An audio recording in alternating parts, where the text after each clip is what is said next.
electrons are the charged carriers. In case of metals, electrons are the charged carriers. In case of electrolytic conductors, both positive and negative ions are the charged carriers. In case of gases, positive ions and electrons are the charged carriers. In case of semiconductors, electrons and holes are the charged carriers, right? Okay, these are the charge carriers, which means it carries the energy. It carries the energy, that is in the form of we call it as it is current. The flow of charges will use the current that can be carried by this. In case of metals, electrons will carry the current. And electrolytic conductors, both positive and negative ions are there. In case of gases, positive ions and electrons are the charge carriers. In case of semiconductor, electrons and holes are the charge carriers. Now, by convention, there are two types of currents are there. Conventional current and electronic current is there. The flow of positive charge, by convention, the flow of positive charge will use the conventional current. The flow of the flow of electron or negative charge, the flow of electron will use the electronic current. By convention, the flow of positive charge will use the conventional current. The flow of electrons, the flow of negative charge, the flow of electron will use the electronic current. But the conventional current and electronic current, these two are in opposite directions. If the conventional current is moving in this direction, means the flow of positive charges are moving in this direction, means electrons are carrying in this direction. Okay, for example, this is the conventional current and this is the electronic current. These two are in opposite directions. Okay, conventional current and electronic currents are opposite in directions. Okay, students, next we will discuss okay, you can write this formula. Current can be defined like this: I equal to Q divided by T is there. Okay, dear students, we know already in first chapter we have studied properties of charge.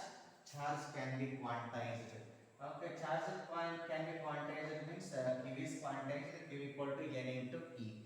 N means number of electrons and E means elementary charge, and E value is 1.6 into 10 raised to minus 19 coulombs.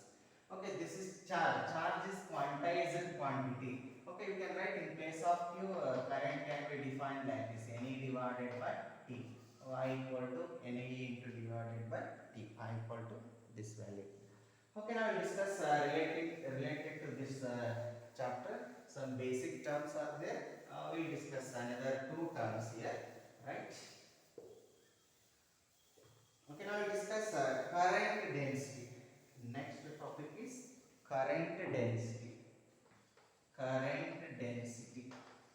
Okay, it is denoted as J. Current density is denoted as J. Okay, students, current per unit area of cross section. Current per unit area of cross section of the wire. Current per unit area of cross section of the wire. That gives the current density. Okay, students, we know density means mass by volume. In general, I am telling this one. Okay, here same thing. In case of mass, I will come, and in case of the A will be there. Area will be there here. Current density is current per unit area of cross section of the wire, which gives the current density. Current per unit area of cross section, which gives the J, current density. And it is a vector quantity. Current density is a vector quantity. Current density is a vector quantity. And SI unit of current density is, okay, now students, SI unit of current is ampere and SI unit of area is meter square. So SI unit of current density is ampere per meter square. Ampere per meter square. SI unit of current density is ampere per meter square. And dimensional formula, see, current is there, same it is A. It is dimensional formula for current is A, and meter square means it is L. Length is there. It means L raised to minus 2. Dimensional formula for current density. Dimensional formula for current density is M is not there. We can write it is 0, and A is there, and L T raised to minus 2. This is the dimensional formula of current density.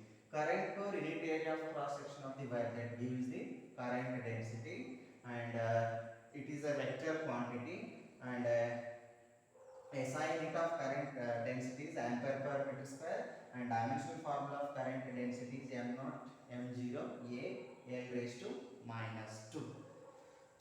Okay students, one more topic we'll discuss, and we'll stop that. And first lies there in this chapter. Okay, we'll discuss that one. Ohm's law. This is very important for the point of examination. Ohm's law. And also we'll discuss what are the limitations of Ohm's law and what is the statement of Ohm's law. Okay, very simple it is.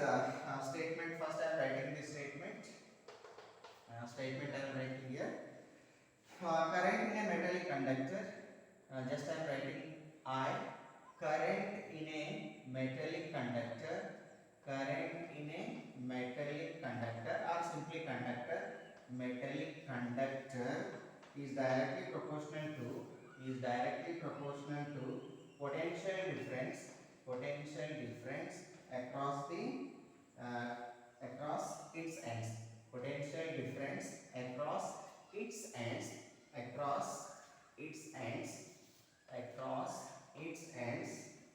provided temperature and other physical condition, provided temperature and other physical conditions are kept constant, okay, this is the statement. Ohm's law it is. Okay, this is very important. Ohm's law we are discussing. Statement: current in a metallic conductor is directly proportional to the potential difference across its ends, provided temperature and other physical conditions are kept constant. Okay, in simply we can write I is directly proportional to V. V means potential difference, and I is current to a conductor. Current to a conductor is directly proportional to the potential difference between its ends, provided temperature and other physical conditions are kept constant. For example, I am taking one wire or one metallic conductor. These are the two ends having length L. Potential difference, okay, ends here. These are the two ends, and current is flowing in this wire. This flow of current in this metallic wire is directly proportional to the potential difference between these two. Potential difference between the ends of conductor, provided temperature and other physical conditions remains constant. Then only this is possible.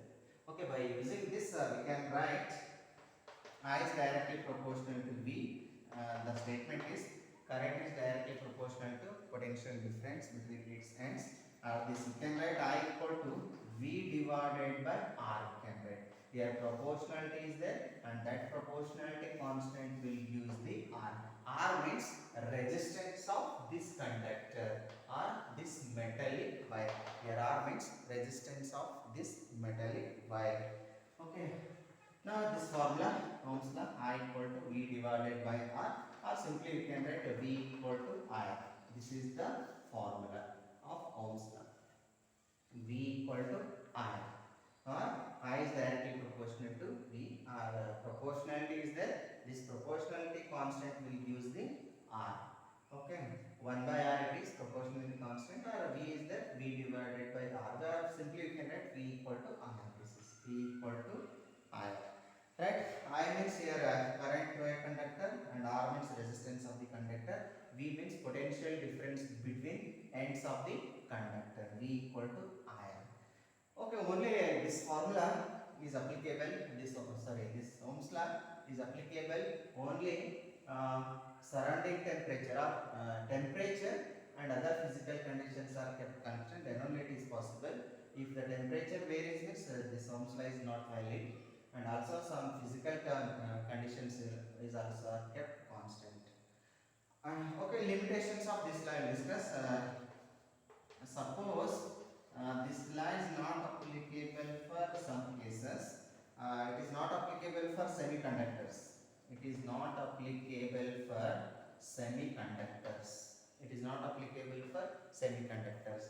Okay, now see, I is directly proportional to V, means if I increases means V also increases. If I increases means, for example, I am writing this is I and this is V.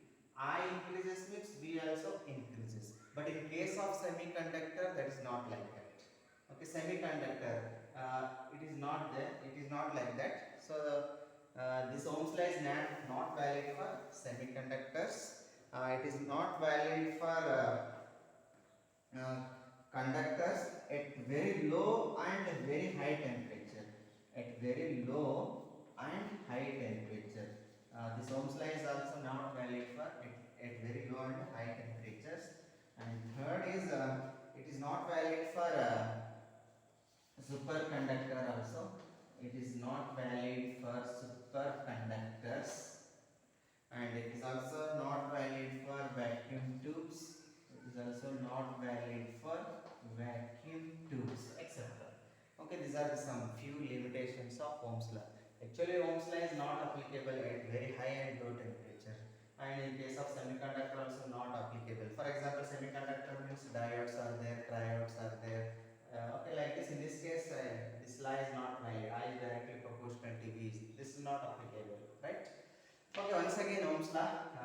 Current in a metal conductor is directly proportional to potential difference between its ends of the conductor, provided temperature and other physical conditions are kept constant. That is, I is directly proportional to V, and this gives I equal to V by R. Simply you can write V equal to I. This is the Ohm's law. And the limitations means it is not applicable for semiconductor, it is not applicable for a very low and high temperature, it is not applicable for superconductors, it is not applicable for vacuum tubes, etc. Right? Okay, this is the class. Okay, remaining topics we will discuss next week. Thank you.